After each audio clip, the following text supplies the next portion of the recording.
OSM के संदर्भ में ये जो कमेटी बनाई गई है, ये एस राधा चौहान इसकी एक सदस्यीय जो कमेटी बनाई गई है उसकी जांच करने वाले हैं। ओएसएम के संदर्भ में कहां-कहां गड़बड़ियां हैं, कहां-कहां लूप होल्स पाए गए, कौन-कौन इसके लिए रिस्पॉन्सिबल है, एस राधा चौहान इसकी जांच करने वाले हैं। ऑन स्क्रीन मार्किंग के संदर्भ में ये जो जांच कमेटी बनाई गई है, एस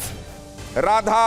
मोहन इसकी जांच करने वाले एक सदस्यीय कमेटी इसकी जांच करने वाली है, और वो सदस्य जो होंगे एस राधा चौहान, एस राधा मोहन नहीं, एस राधा चौहान उसकी जांच करने वाले हैं। शालिनी हमारी संवाददाता और ज्यादा जानकारी दे रही हैं, बताइए शालिनी। बिल्कुल, आपको बता दूं कि कमेटी की जो अध्यक्ष हैं उसकी अध्यक्षता जो है एस राधा चौहान करेंगे, और वही जो बाकी लोगों से मदद जरूर लेंगे, लेकिन फिलहाल वही अध्यक्षता के लिए इनका ही नाम गया है और यही सारे मामलों को देखेंगे ओएसएम में कहां पर गड़बड़ी हुई है। और खास तौर पर अगर बात की जाए तो ओएसएम के लिए तो शालिनी इनके बारे में थोड़ा और इनका बैकग्राउंड बताइए, इनको क्यों चुना गया है, ये एस राधा चौहान क्यों होंगे और इनको क्या क्या फिर देखना है, इसके संदर्भ में इनके अपने एस राधा चौहान के बारे में भी बताइए। ये जो है कैपेसिटी बिल्डिंग कमीशन में जो है चेयरपर्सन रहे हैं, इस वजह से इनको इन सब चीजों में इनको अध्यक्ष इसीलिए बनाया गया है क्योंकि कमेटी के टेंडर को लेकर तमाम तरह के सवाल भी उठ रहे थे। जिस कंपनी को टेंडर दिया गया उसको लेकर सोशल मीडिया पर भी तमाम डॉक्यूमेंट शेयर किए गए थे, जिसमें कहा गया था कि टेंडर देने में नियमों का जो है पालन पूरी तरह से नहीं हुआ, और इतनी जल्दबाजी में टेंडर कैसे दिएगा ओएसएम को लेकर। तो ये बहुत राधा चौहान जी को इन सब चीजों की फिलहाल जांच करनी है कि आखिर ओएसएम इतनी जल्दी कैसे लागू कर दिया गया, क्या इसके पीछे कोई जांच की गई कि नहीं की गई, किसी को सीएस को टेंडर नहीं मिला क्योंकि, और इसकी वजह हालांकि ये पहले से ही साफ करता रहा है सीबीएसई कि हमने कोई गड़बड़ी नहीं की, हमने सारे नियमों का पालन किया, लेकिन डॉक्यूमेंट्स जो आ रहे थे सामने वो साफ साफ बता रहे थे कि कहीं जरूर तमाम सवाल खड़े करने वाले पॉइंट थे, जिसको लेकर जो है वो शिक्षा मंत्रालय भी अब क्योंकि इस मामले को लेकर जांच किया, उसके बाद पार्लियामेंट्री कमेटी में भी ये सारे मामला उठा, और पार्लियामेंट्री कमेटी के बाद जो है ना ये अब जांच समिति जो बनाएगी उसकी अध्यक्षता के लिए बाकायदा उनको अध्यक्ष बनाया गया उस कमेटी की। तो ये तमाम मामलों को लेकर देखेंगे कि आखिर ओएसएम को लागू करने के पीछे जल्दबाजी का क्या वजह थी। ये एक शालिनी आपका बहुत धन्यवाद। मैं अपने दर्शकों के लिए एक बार ये उनको पढ़कर भी सुना देता हूं। ये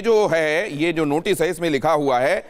Constitution of one member committee to inquire into matters relating to procurement of service for on-screen marking system by Central Board of Secondary Education. और इसी में लिखा हुआ है, one member committee to inquire into matters relating to procurement of services on-screen marking system by CBSE is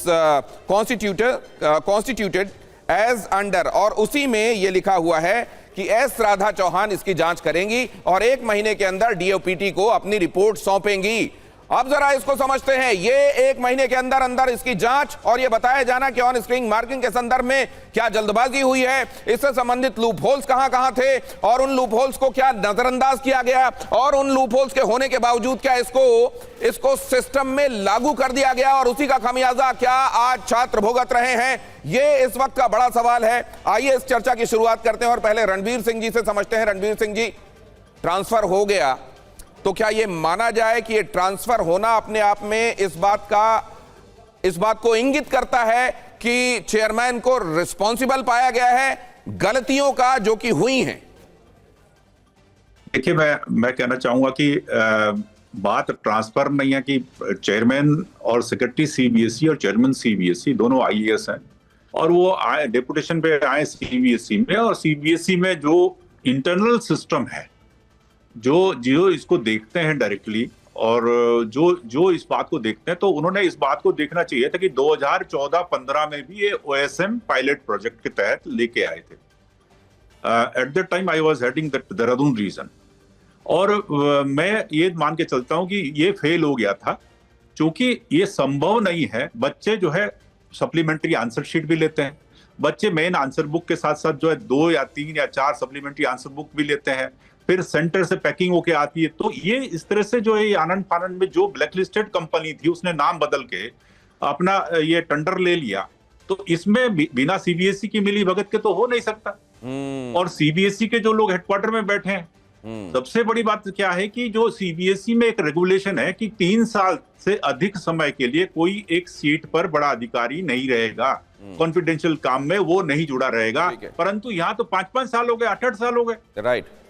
ये आप बहुत बड़ी बात कह रहे हैं सर, और आपकी बात दोहरा देता हूं मैं। ये देखिए स्पष्ट कहा जा रहा है उनकी तरफ से, जिन्होंने सीबीएसई की फंक्शनिंग को हायर पोस्ट में रहते हुए देखा है, कि यहां पर न सिर्फ जल्दबाजी हुई है बल्कि एक ब्लैक लिस्टेड कंपनी, और इसके लिए ये सार्थक सिद्धांत की तरफ से यही बात अपने ब्लॉग में लिखी गई है कि ये कोरिएंडम लाकर, संशोधन लाकर और ब्लैक लिस्टिंग और पेनल्टी वाले क्लॉज को हटाकर एक ऐसी कंपनी को दे दिया गया ये ठेका, जिसके पहले ही कारनामों के संदर्भ में 2019 से ही जो डिस्प्यूटेड रही है।